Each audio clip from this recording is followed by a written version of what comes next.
Good afternoon, Chicago. I'm Sasha-Ann Simons, and this is Reset. It's Friday at noon, so it's time for our weekly news recap. We've got a ton of news for you, the biggest state and local stories that you might have missed but need to know about. Stories like these. Rahm Emanuel is more than happy to discuss his party's electoral defeat in 2024. Politics is addition, not subtraction. And we've been doing subtraction really well. Chicago's welcoming city ordinance and our other laws and policies do not lead to more crime. You are not here today because of legal immigration. You have welcomed 51,648 illegal aliens to your sanctuary city.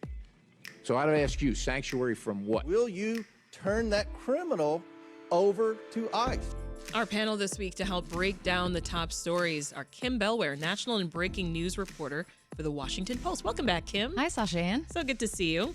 Also here, WTTW news correspondent Nick Blumberg. Great to see you again, Nick. Hello. Happy Friday. Happy Friday. And WBEZ city government and politics reporter Mariah Woelfel is in studio. Hey, Mariah. Hello. Fresh off a trip from D.C. Here I am, back in the best city in the world. Back in the best city in the world. I didn't say greatest freaking. I said just best.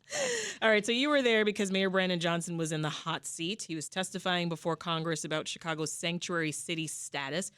So set the scene. What happened? Yeah, it was a small committee room packed with reporters, Congress people themselves, and, there were some familiar faces from Chicago. Some of Johnson's harshest critics showed up to, they didn't quite boo him, but shake their heads silently. They were more well-behaved than they are at City Hall, I'll tell you that. Okay. Some people from the group that's known now as Chicago Flips Red, pro-Trump supporters who have come to kind of disrupt Johnson's City Hall meetings in recent years now, months and years since he took office, who are stiffly opposed to the city's sanctuary city status, as well as Fraternal Order of Police President John Catanzara. Mm-hmm. So a lot of representation there. Yeah, it was small. It was packed in the audience. The committee room itself, members filtered in and out. There were at times 2 Republicans sitting, of the 26 members on the committee. But people would come in and out to get their moment in the spotlight, make their speech, and then head out. Johnson stood, with his hands crossed, really attentive to each question asker, just kind of making eye contact with him as he does. He's known for standing during City Hall meetings as his way of showing respect to whoever's speaking, no matter what they're saying to him. He says, so he wasn't able to stand, but he sat, kind of in the middle of the 5 witnesses at the table. And how did Johnson prepare for this congressional hearing? The city tapped a legal firm in Washington, D.C., and Johnson got there on Sunday and spent hours Sunday, Monday, and Tuesday kind of at this long, 20 to 25 person conference table where legal consultants and comms consultants threw questions at him. They would put on Southern accents to try to mimic the members of the committee. They really, anticipated the aggressive lines of questioning that he did get. So they played characters like Congresswoman Marjorie Taylor Greene, who was there, and she actually didn't have the most fiery questions towards Johnson. But really, so they I would have loved to see that role play though. Yeah, me too. We'd love to be on a fine wall. No, it's debate prep. It's very. It's not. I don't think that's out of the ordinary. And so he did that for 3 days. He had this prayer on Tuesday night that I wrote about that I was there for. He called on 3 local DC pastors to come and say a prayer for him, and they prayed for Johnson's adversaries to be disappointed and for their intentions to be aborted or something like that. And Johnson's the son of a preacher. He's a big church man, so so that was in line too. That was kind of a staple. So how did Republicans treat these Democratic mayors? I mean, it was aggressive. It was aggressive as we all expected, and I don't think that there was much policy discussion here. I think everyone played the roles that they were going to play. The Democratic Congress people gave Johnson a respite from the tough lines of questioning, and the Democratic, a lot of political theater. Yeah. I'd say so. Kim, I mean, Brandon Johnson didn't have to do this, but overall, how do you think that he came across? Well, I think Johnson came across maybe Chicago maybe won in this, I don't think it was as good for Brandon Johnson individually. He was really good at, he answered the same question. He stuck to a script very tightly.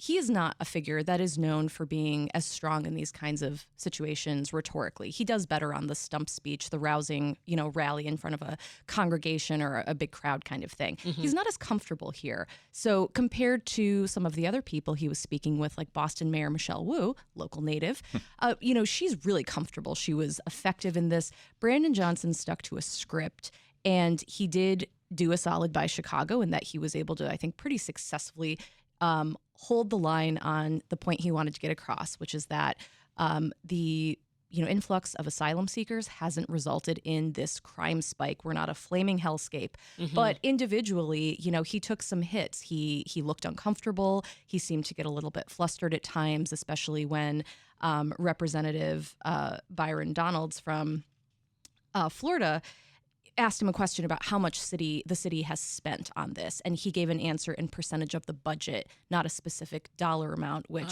opened him up to criticisms. Yeah, that he didn't know his facts. Representative Nancy Mace, said that he, sucked at answering questions, and that's why he has a low approval rating. So individually, he got beat up a little bit. I think in the overall rankings of the four, New York Mayor Eric Adams probably got hit the hardest. Yeah. So he was maybe third. So he didn't get the worst lines of questioning. Okay. But he also didn't, individually give the strongest performance relative to some of the others. Well, Nick, Kim alluded to Johnson's low approval rating. One recent poll had it at 14%. Another had it at just 6.6%. Newsweek had a headline last week that said, quote, "Is this the least popular politician in America?"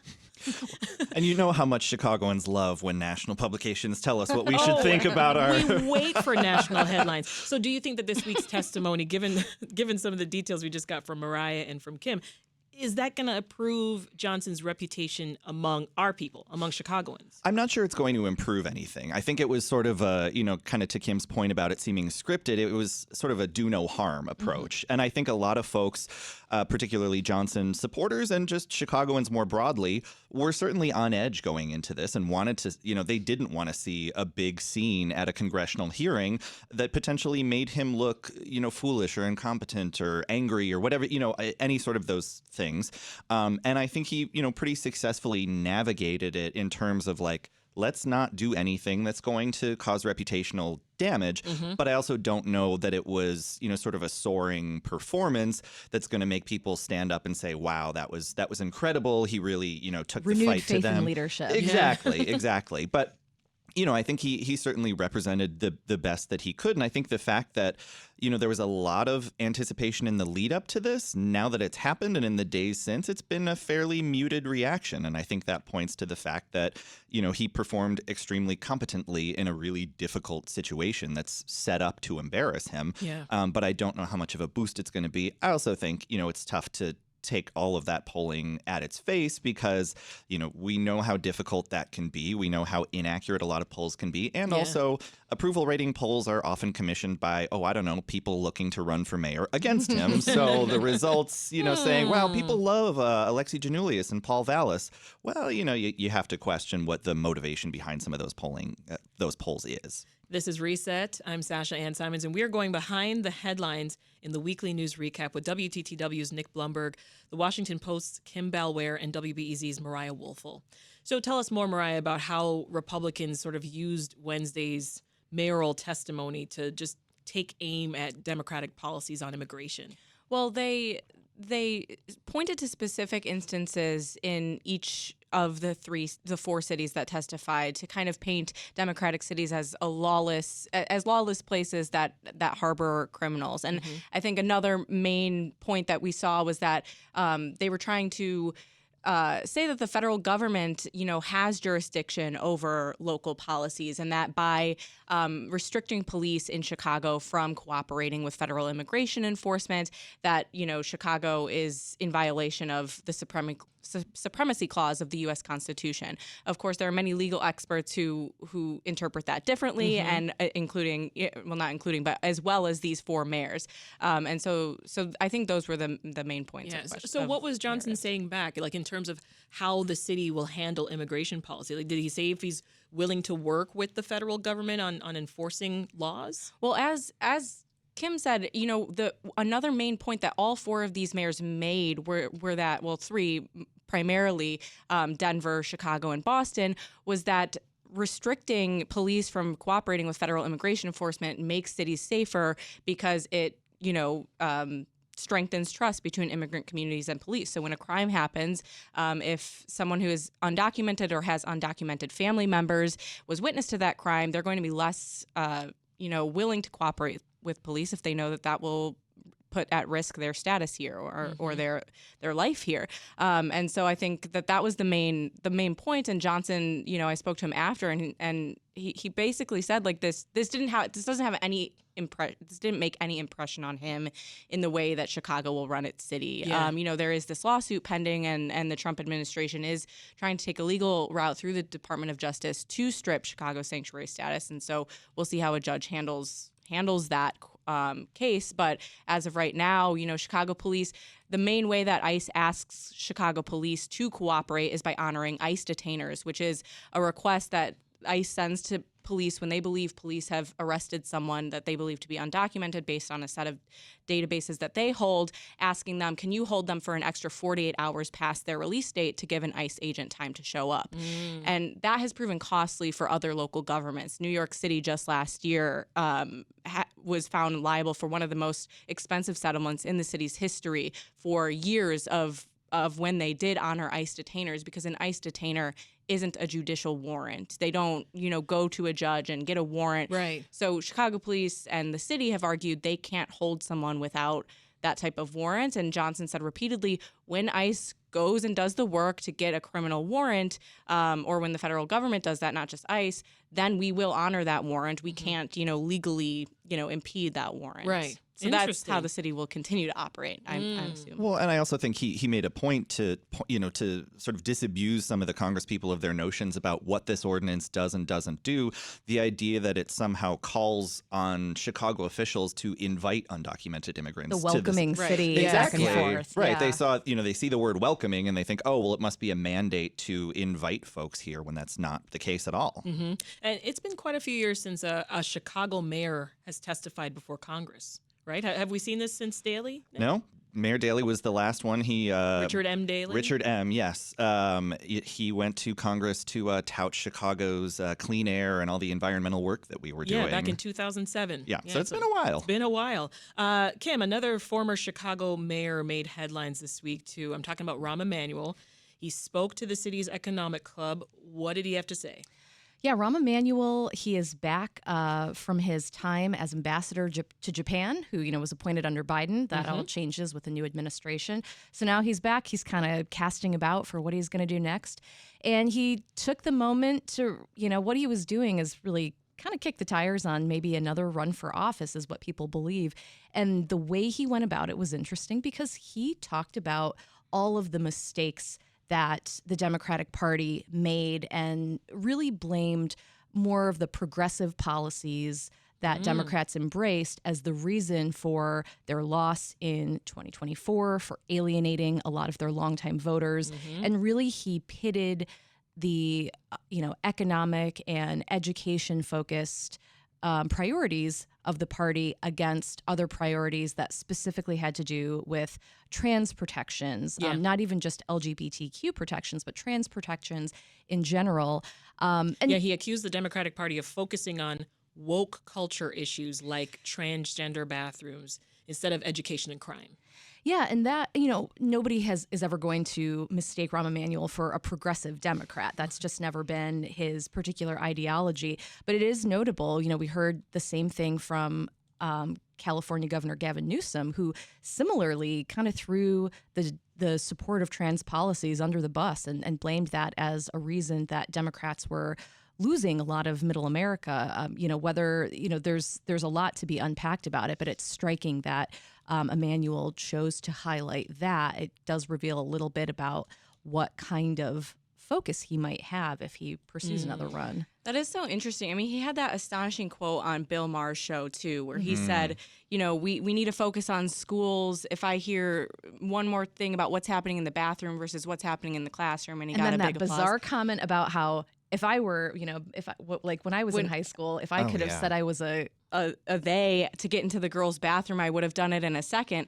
Really strange thing to say. Which, one, like, and two, straightforwardly does not happen. Yeah. Two, and well, yes, of course. Like, let's fact check that. Like, that's not how anything works. But two, as you know, our City Hall colleague Greg Pratt pointed out on Twitter, Rahm Emanuel actually, as mayor in 2016, proposed, you know, a gender bathroom ordinance. Like, this was, and I think that the reason that's pointed out is because the specific question on Bill Maher's show was why are Johnson's approval ratings so low? And this is the line that Emanuel ran with when, I mean, I think we all know Johnson. I mean, transgender issues hasn't really been not a big focal point of Johnson. So I think like. It does seem like, you know, there are some more questions to ask there about how is that actually like a true narrative? Well, and you have to wonder, you know, if Rahm Emanuel's looking to make another run for office, if he's thinking about how he's going to play statewide and trying to position himself more centrist conservative Democrat, because you know, if Governor J.B. Pritzker doesn't run for re-election, if Senator Dick Durbin doesn't run for re-election, those are two huge, you know, political opportunities for him. Excellent point. And after serving as ambassador to Japan, he might have his ambitions on something larger than Chicago. And, you know, one thing I looked it up this morning, Senator Dick Durbin is 80 years old, and he's number 5 on the seniority list in the Senate. Is he? He's someone who's widely predicted to be announcing his retirement. I mean, who can say in a Senate where, you know, being, you know, over 80 is not unusual, but you're in good company. Yeah, he's not going to hold the role forever. And Rahm Emanuel has already been mayor of Chicago. He talked so much about how that was his best job ever. But, you know, there is a governor's office. There is a Senate seat that is expected to come open in some number of years. There's the presidency. Dare I say it? That's the Washington Post's Kim Bellware, WBEZ's Mariah Woelfel, and WTTW's Nick Blumberg. They're going to stick around, and we hope that you will too, because there is more news to get to. I'm Sasha-Ann Simons, and we're back now with more of our weekly news recap. Before the break, we looked closely at Mayor Johnson's testimony before Congress about Chicago's sanctuary city laws, but we still got a lot more news to cover. The American dream is surging bigger and better than ever before. Members are directed to uphold and maintain decorum in the House and to cease any further disruptions. Democrats were just getting up out of their seats and leaving. America wants change, but there's a responsible way to make change and a reckless way. President Trump says he is lifting tariffs on most goods from Mexico. His Commerce Secretary says Canada will likely be included, too. The Trump administration has put for sale signs up on hundreds of federal buildings, including nearly a dozen here in Chicago. Our panel today, Kim Bellware, national and breaking news reporter for The Washington Post, WTTW news correspondent Nick Blumberg, and WBEZ city government and politics reporter Mariah Woelfel. All right, so before his record-setting number of executive orders, or besides those record-setting executive orders, Donald Trump set another record on Tuesday. I'm talking about the fact that he had the longest speech to a joint session of Congress. More than an hour and 40 minutes. Wow. That actually breaks Bill Clinton's nearly 90-minute State of the Union back in 2000, because our producers looked that up. Many members of the Illinois delegation, though, they brought along guests who have been impacted by the Trump administration. So walk us through who was in the audience, Mariah. Sure. There was Senator Tammy Duckworth. She brought Executive Director of Illinois Head Start, Senator Dick Durbin. He brought a pediatric oncologist and researcher from Lurie Children's Hospital here in Chicago, Representative Chuy Garcia, Congressman Jesus Chuy Garcia.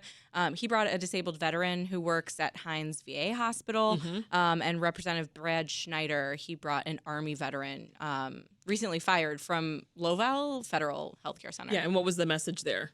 This came at a time when this week announced that the Trump administration is, firing dozens of veteran affairs employees. Federal workers all across the country, touching all types of departments, right? Tens of thousands. Yeah, and here in Chicago, I mean, that's going to hit locally. There are Veterans Affairs workers who work in ward offices throughout the city, and I think one of the first, announcements came that in Matt Martin's ward on the northwest side or the northeast side, they are no longer going to have that sort of office. This was an effort by Alderman Ray Lopez to make sure that when veterans came into ward offices, that they could be connected with resources, and so that's one at least local effect so far. Yeah. How did the Illinois delegation, how did they react to the president's speech? I mean, I think as you would expect, I think, Duckworth said that he promised he'd lower costs for middle-class Americans, that was a lie. Senator Dick Durbin said Elon Musk and his administration have gutted the federal government. And so I think you just see a lot of criticism along party lines there. Yeah. Well, North Suburban Democratic Representative Jan Schakowsky decided to boycott the president's speech to Congress. Here's what she had to say about that decision. I'm going to watch what he says. I'm going to watch it, but I don't want to be in the room with someone who has done so much intentional harm on the American people, on people in my district. And I did hear from many of them who said, why would you go? Why would you go to a meeting where this president is speaking? So, Nick, Representative Schakowsky, she lives in the largely liberal suburb of Evanston. Her district includes parts of Lake and McHenry County. I mean, was it a wise move on her part to boycott the president's speech? I think Jan Schakowsky's district is, pretty safely drawn in her favor. She has a lot of, many, many years of support, and comfortably winning elections under her belt. And I also think, she's in the position that a lot of Democrats are in right now of trying to figure out, how do we respond to this? What is an effective protest? We saw people from delegations all around the country skipping the speech. Yeah. You saw one congressman, standing up and waving his cane saying, you don't have a mandate, who was later censured. You saw some of them wearing different T-shirts and things. It was holding up signs. I think that, Democrats are really in a position right now where they're struggling to figure out how best do we respond to this. And to your point, what's going to play back home. Yeah. I think for Jan Schakowsky, it's a pretty safe decision and an understandable decision based on her, political ideology. I mean, if you heard it from her, it sounds like that's what they wanted her to do. Absolutely. Right? And Kim, as Nick alluded to, Northwest Side Congressman Mike Quigley and Sean Casten, they were among some of those who decided not to take part and skip the speech.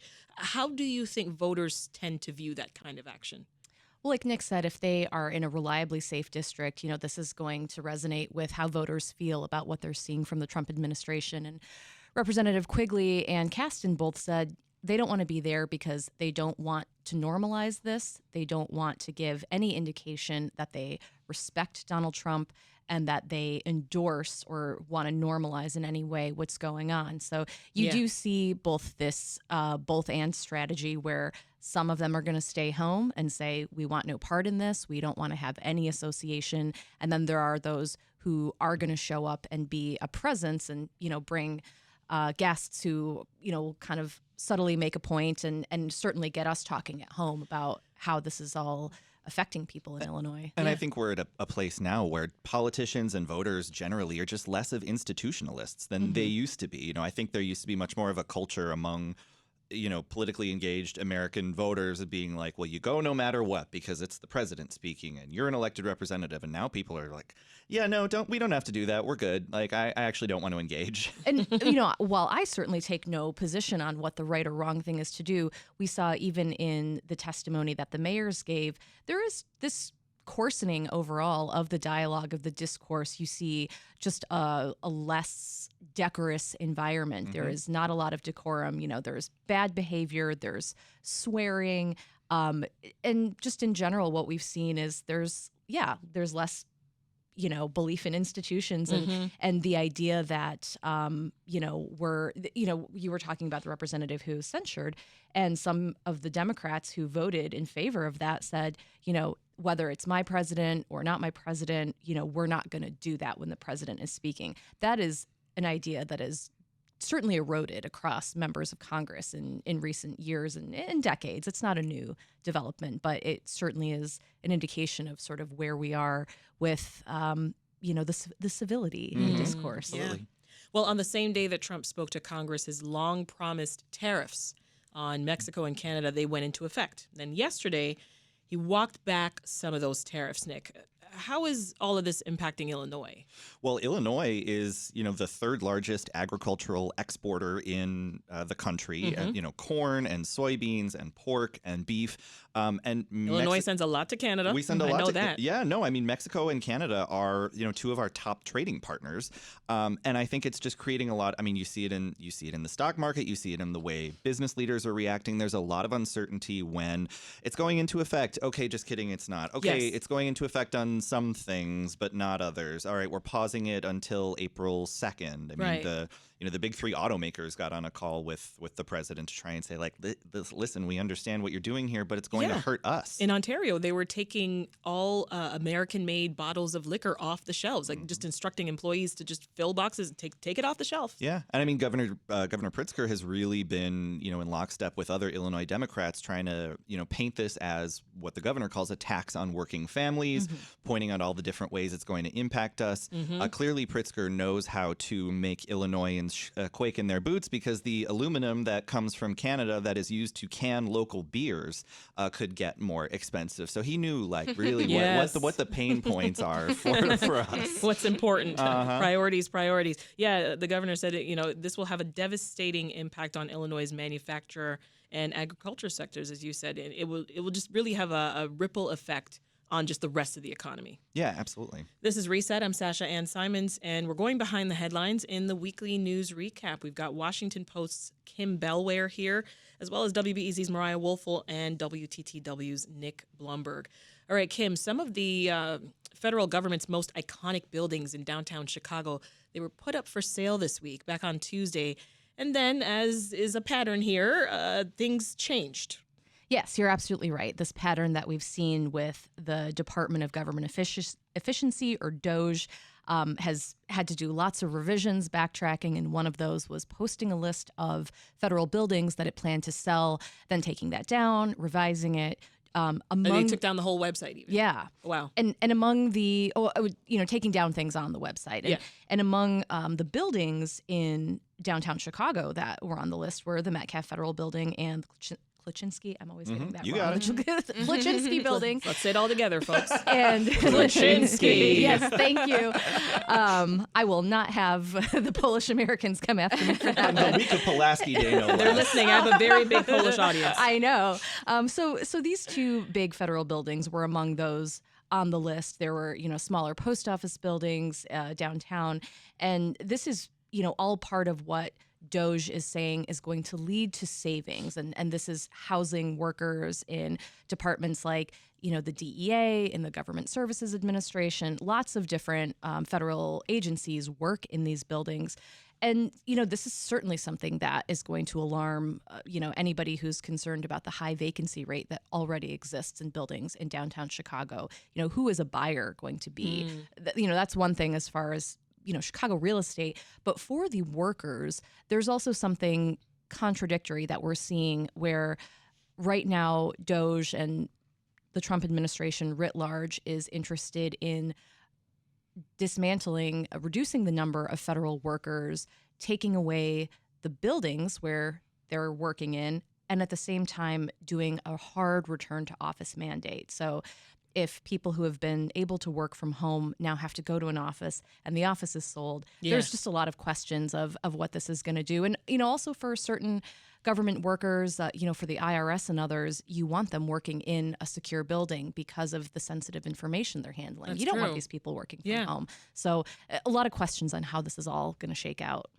Let's turn to other Trump administration actions. The Justice Department is challenging Illinois' nonprofit diversity law. Mariah, what's that about? Yeah, this is a law that went into effect in January that requires nonprofits, charities that dole out grants in more than $1 million a year to post the racial makeup of their boards and their executive leadership. And corporations in Illinois are already required to do that. They have been since 2020, I believe. Under the law, nonprofits board members can opt out of disclosing their demographic information. Nonetheless, the Trump administration has filed a lawsuit challenging that law, as part of their efforts to dismantle. I was going to say, is this their DEI push? I'd say so. I mean, they're arguing that, this law violates the Equal Protection Clause for nonprofit workers and board members. But as I said, they can opt out. This has been in place for corporations for 5 years. But it definitely follows along, the efforts, the initiatives to dismantle, any consideration of race in decisions about grants. Attorney General Kwame Raoul has been busy filing multiple lawsuits against White House actions, even more since I last talked with him about a month ago. Nick, the AG was just interviewed on Chicago Tonight on WTTW. What are his priorities right now? Well, he's kind of got two, lines of attack. One is, filing or joining in these lawsuits against the Trump administration and some of its actions. The other one is defending some of the state's, policies. For example, that law that Mariah just talked about. The AG is out defending that. They're defending the Trust Act that makes Illinois a sanctuary state. He just filed a motion to dismiss this week, saying that, local and state officials cannot be, quote, commandeered to, do the actions of the federal government, that it violates the 10th Amendment. He's been fighting against these different, funding freezes that are put into place. We've heard from the state that there's about $1.88 billion in promised federal money that is not coming to Illinois.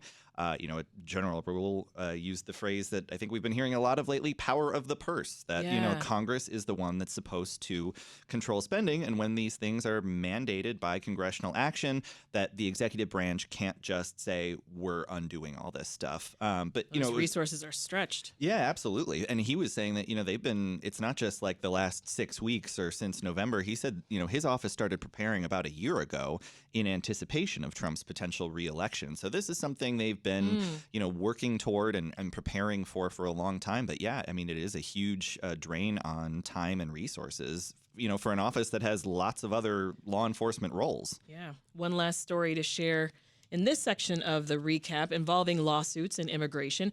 A Chicago landlord who threatened to call immigration authorities on his renters. He's been fined $80,000. That's the first case to reach a judgment since the Illinois Immigrant Tenant Protection Act was passed back in 2019. So that law actually protects tenants from discrimination or harassment based on their immigration status. That's good to hear. Absolutely. I mean, it's, talking about the idea of people feeling like they're in a vulnerable position, whether they're undocumented or, here, with authorization. Yeah. To know that you can't be discriminated against at what should feel like your home. That's a good step. All right, we still got more news to get to with WTTW's Nick Blumberg, The Washington Post's Kim Bellware, and WBEZ's Mariah Woelfel. This is Reset. I'm Sasha-Ann Simons, and if you're just joining us, it is our weekly news recap. Before the break, we got caught up on how Illinois politicians reacted to President Trump's actions and words this week, but we still got a few more stories to get to with Nick Blumberg, Mariah Woelfel, and Kim Bellware.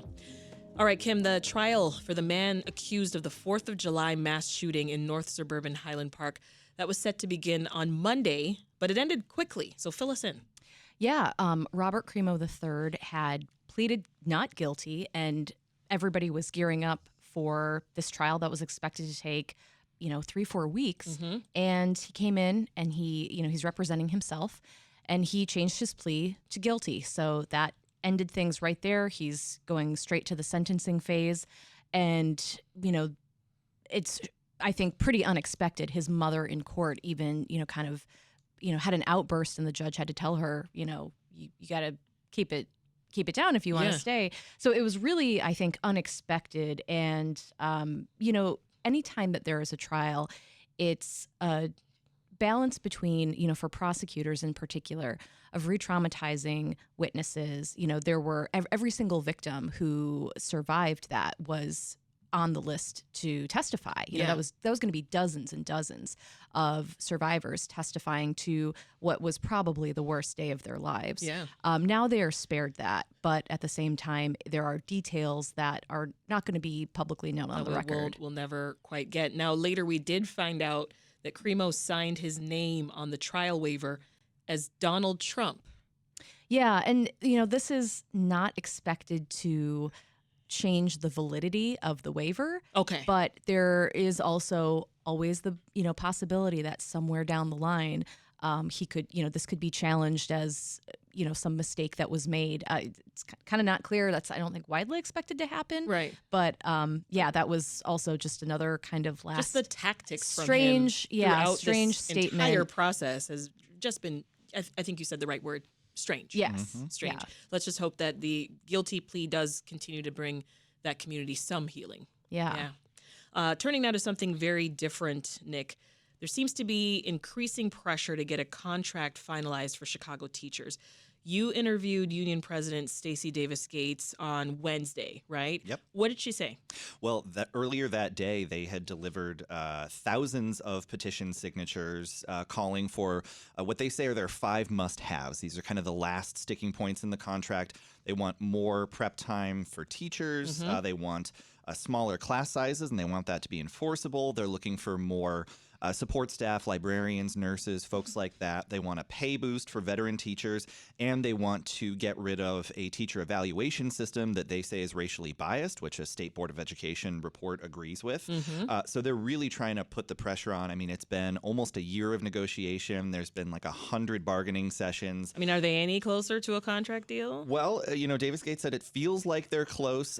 They were looking for a budget amendment for which the Board of Education was putting forward. It's a little bit technical, but essentially, they're saying, we've got XYZ amount of money, and we're going to amend the budget to reflect that. And she said that it would cover the cost of what they're looking for, probably in that sort of that first year of the contract. So she sees that as a positive sign. And it does feel like there's some momentum there after a very long and arduous process that also saw the ouster of the CEO. But it does feel like there may be a light at the end of the tunnel here. Yeah, well, I still have to ask, what's the likelihood of a strike? Well, there was an independent fact finder's report basically trying to, suss out the two positions, the union and the district. CTU rejected that fact finder's report, even though they said, there was plenty of stuff in there that they agree with, but on the whole, they rejected it. That is a necessary first step to a strike authorization vote. But it doesn't sound like they necessarily have like a date in mind of we're calling everybody together and we're going to authorize. But it's always a possibility. And certainly, as we've seen in strikes in recent years, something that, families and teachers and elected officials would very much like to avoid. Yeah. Mariah, do you think that the teachers union imagined that this negotiation would have been a bit easier given their big ally is Brandon Johnson and he's in the mayor's office? I think everyone is a little bit surprised at how, arduous and contentious this process has been, given that Johnson is in office, and surprised with just the acrimony around the schools and the school board in general. That was not supposed to be one of the hurdles that Johnson faced, coming from education. But I also think the teachers union thought CEO Pedro Martinez was going to be out.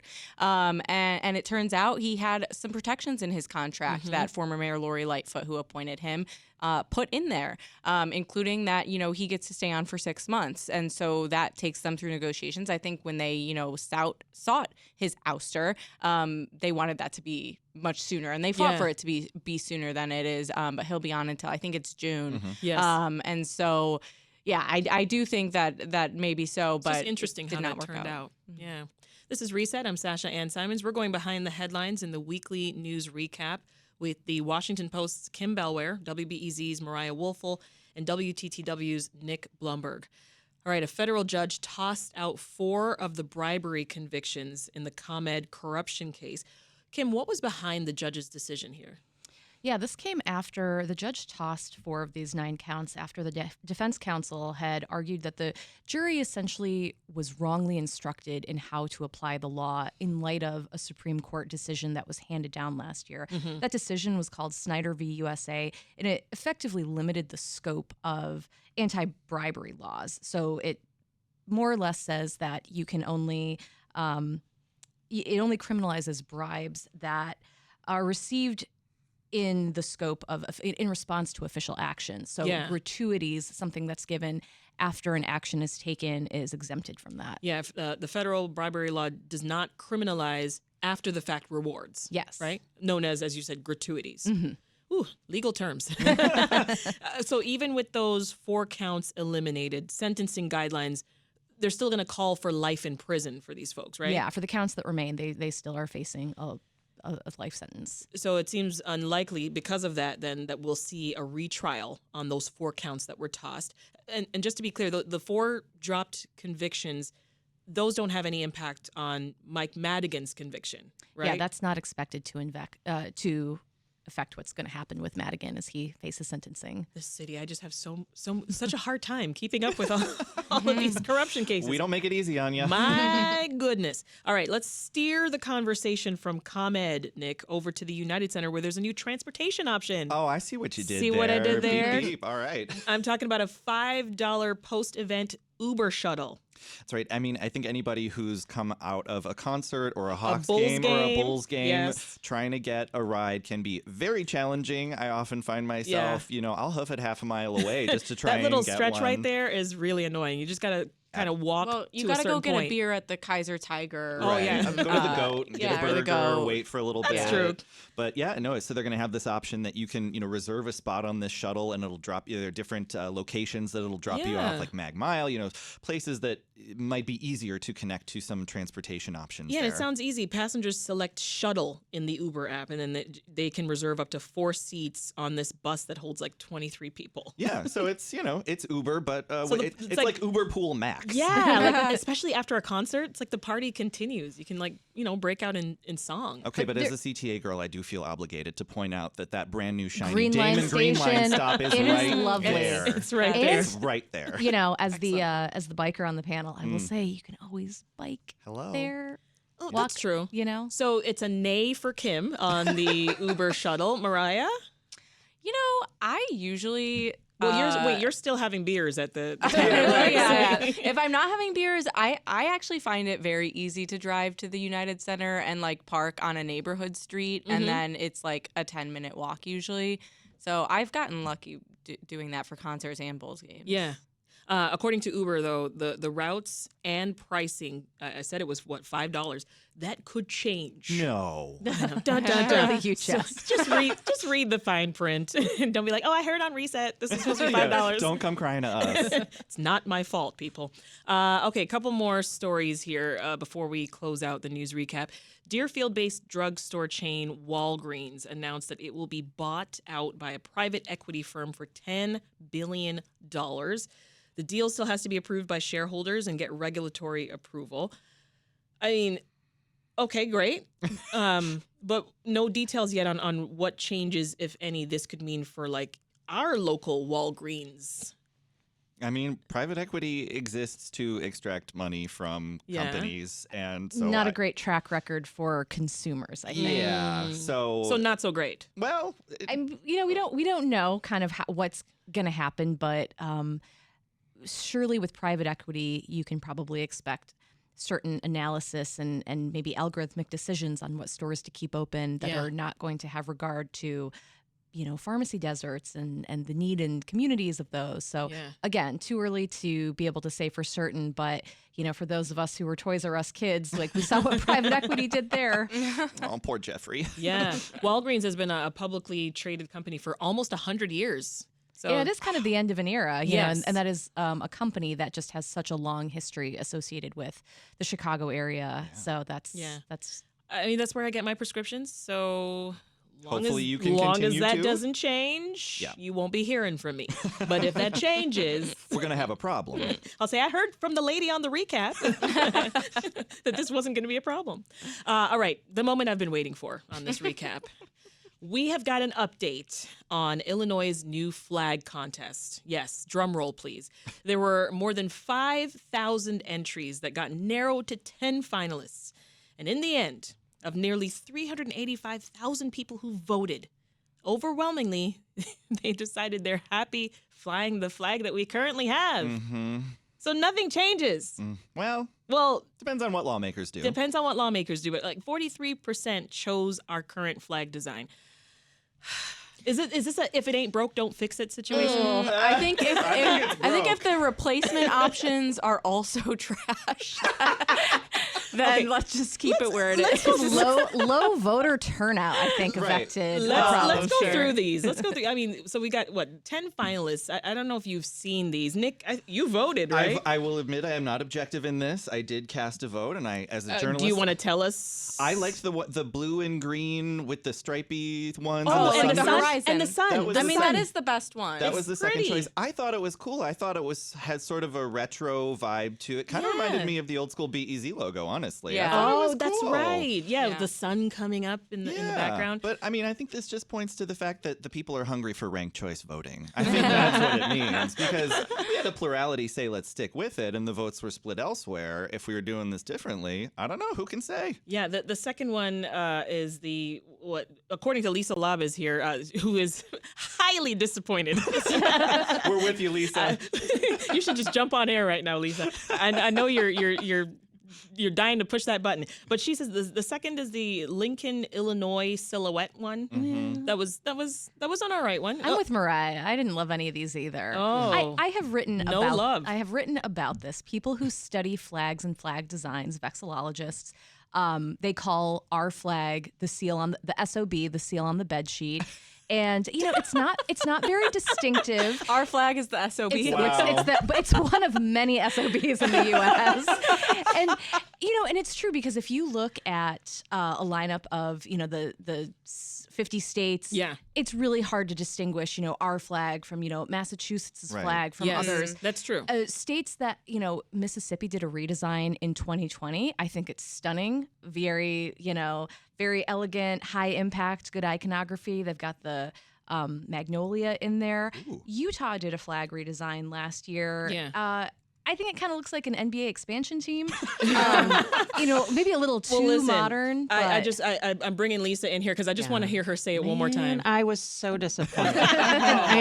I'm sorry, people of Illinois. You disappointed me. Yeah. And it's such a tension, because in these vexillology circles, Chicago's flag is top. Oh, it's really good. Great. We're the It's best. great. Chicago. So what happened to the state? And Illinois just Anyway. isn't pulling its weight here. I guess I would say this: how many people have state of Illinois flag tattoos? How many people have Chicago flag tattoos? Well, one of the people on your panel has a Chicago flag tattoo.